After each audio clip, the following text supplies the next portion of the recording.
Hey, time for another out of this world story from our space. I just filed for divorce on my wayward spouse and an affair fog. I'm scared. I can't believe I'm at this point in my marriage right now. A month ago, I would have never guessed this would happen. Up until this point, our marriage was great. Never left each other's sides, great sex, dates every weekend, and always had each other's backs no matter what. I have done everything in my power to make sure she has had a great life. After knowing a man at the gym for about 2 months, my wife started an emotional affair with him. Fun fact, I would also like to add that this guy has 3 different gym memberships for different gyms. After confronting her about it, she refused to stop seeing him. She says she's in love with him, and they sent each other flirty texts and nudes. She suddenly says that she hasn't loved me for a while and that affair partner makes me feel like a woman. However, the love seemed so real up until this guy came into the picture. Ever since seeing this guy, she is like a completely different person. Cold, resentful, and completely not interested in me. After doing the pick-me dance for 2 weeks, I professed my love for her for the final time and ended it with saying, "It's him or me." Her answer was, "I don't know what I want." I stormed out of the house, outed her to my parents and my in-laws, and contacted affair partner's girlfriend. After this, wayward spouse got pissed at me, saying, "I'm a pussy for telling our families." When she found out I told affair partner's girlfriend, she went berserk, started yelling, pushing me, throwing things. She then started saying to me that we are finished and we have no chance. The affair still continues. Wayward wife and affair partner pretend like they stopped seeing each other just to get affair partner's girlfriend to get off his back. If wayward wife and affair partner are so in love, why wouldn't he dump his girlfriend? Since then, I have implemented the 180. I've also found messages of wayward wife and affair partner talking about what their babies might look like. They're going on dates in public, and the affair has gotten physical. I decided enough was enough and filed for divorce. She will be getting blindsided by papers in 10 or so days. She probably would never expect me to do this, but that's a good thing. I need to show her that I'm serious and that I am not her second choice. On the day she served, I plan on going nuclear, telling our families what all she's been up to lately with the affair partner, showing proof of continuing affair and physicality for the affair to affair partner's girlfriend, cutting off her gym membership, separating my money from our joint account, and making her get out of the house. I am so scared of her getting served and doing all of these things, but I know it needs to happen if I want any chance of lifting the fog. My hope is to save my marriage by dropping an atomic bomb on it, but I'm prepared for the worst. Where I live, spouses need to separate for 6 months before any divorce can be finalized. If she doesn't come back to me in that time and implement the changes I need from her, then I know there was nothing to save.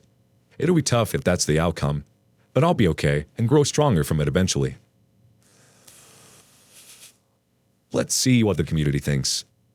Indy 1988 says, "Brother, you need to let go of the idea of her. It seems even after all the disrespect, you are hoping that she comes back to your life. Reconciliation is possible when both agree. She would come back when the affair partner kicks her.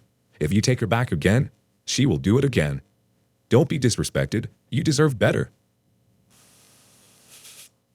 And Ethema says, "Listen to this advice, OP. If you take her back, she will just do it again.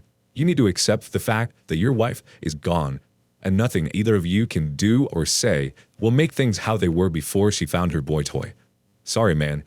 You need a reality check because you are only in for more pain if you tried reconciliation." The OP comes back with, "Holy F, there is nothing to save here." Silmark's thoughts? "There is you to be saved. Just run. In time, you will recover. She's not honest. Let me tell you something simple. You are worth more than her. The way to have better people in your life is by purging bad people. You don't let table scraps and trash at your living room. You clean it. You need to do the same to your life. Clean yourself from toxic people so you have the best people in your life." The fog may have given her courage, but she is not forced by the fog to do nothing she doesn't want. The disrespect is on her and not on the terrible fog that justifies everything. Auntie Costa says, "AP will kick her back. He is still with his girlfriend for a reason. Eventually, his wife will crawl back to him. Shouldn't take her back. She will not come back for the right reasons. She will come back because he is her backup plan." When he told her to choose between him or AP, she replied that she didn't know what to do. That's womanese for, when my affair partner tells me he will dump his girlfriend for me, I will divorce you. However, when he dumps me, I will stay married to you. This is basically what is happening here. He should just divorce her and get her out of his life. Full, no contact, forever. And now for the update. About a month and a half ago when I made this post, I thought I was through playing the pick-me dance, but looking back, I definitely still was. I had this fantasy in my head that having her served would finally wake her up, but that wasn't the case. She was thankful for the divorce. Like I said in my last post, in the state I live in, after the initial filing, the couple must be separated for 6 months before the proceedings begin. I decided not to go completely nuclear, to not ruffle any feathers. Let me tell you, whenever people on this sub say to divorce while a wayward spouse is an affair followed because you'll get a better deal, listen to them. She let me have our house, our dog, and pretty much anything I wanted to keep. She also agreed to sign a court order saying she can't come after me for spousal support. She moved out today. It was probably the most bittersweet thing I've ever been through. On one hand, living with her for the past 2 months was absolutely brutal. On the other hand, it feels like a huge chapter of my life is coming to a close. I cried pretty hard the moment she walked out, but I know this is absolutely for the best. Her and an affair partner are still talking and sneaking around, and he still has his girlfriend. Wayward wife is naive as hell, and still neck deep in the fog. I'm still shocked by how infidelity changes a person's whole personality. My wife and I were together for 10 years, and she was legitimately my best friend. We had all kinds of plans for our future. Once the affair partner came into the picture, she could barely tolerate me. She absolutely resented me and could not stand to be around me for the past 2 months of living together, and I was way more civil than I should have been. You'd think I was the one who cheated. I'm starting to come to terms with the fact that she may have been a covert narcissist. Back when I made my initial post, I was a broken mess. I could barely eat or sleep, and I spent most of my time lying in bed. I've come such a long way in a month and a half. I feel so much better. I still mourn what once was, what could have been, but it doesn't occupy the majority of my thoughts anymore. Individual counseling has helped greatly. I've been hitting the gym, leaning on family and friends for support, and re-pursuing my hobbies. I've also got a few new hobbies lined up that I'm really excited to try. Since she legally can't come after me for spousal support, I decided that finding a new and higher-paying job would be a good change of pace for me. I have a few interviews lined up that look really promising. Also, a ginormous thanks to everyone who posts in this sub. Your stories and advice have also helped me immensely in my healing. I realize that I've already been through the worst of what will be one of the most traumatic events of my life, and that gives me this strange sense of confidence and fearlessness that I've never felt before. The separation period will be a new start for me. I can take my life in any direction I want to. I feel more empowered than I have in my entire life. I don't know what the next 6 months has in store for me, but I know that I will evolve into the best version of myself during it. For any betrayed spouses out there struggling, it doesn't matter how much they gaslight, blame shift, or rewrite history. I encountered all of this up until the moment she moved out. Cheating is not your fault, and you are enough.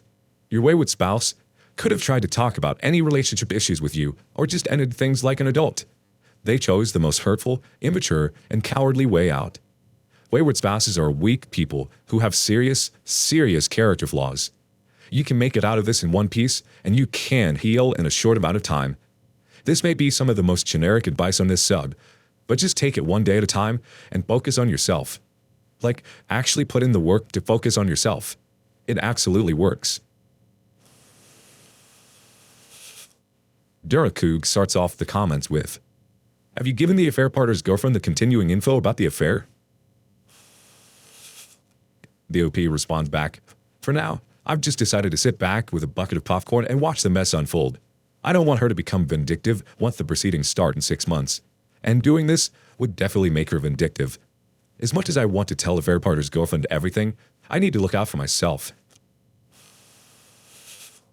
Straight Goods Dirty says, "I don't blame you, but as soon as the paperwork is done, blow up their little lie and watch the crap hit the fan. Oh, and watch out for her come crawling back once the thrill of the affair is gone, talking about how she made a huge mistake, and it's you who she realizes she wants to be with. Stay strong and tell her that she made her bed, now sleep in it." Still a Born So keeps the comments going with, "A simple anonymous Dear Jane letter letting her know that she needs to get STD tested.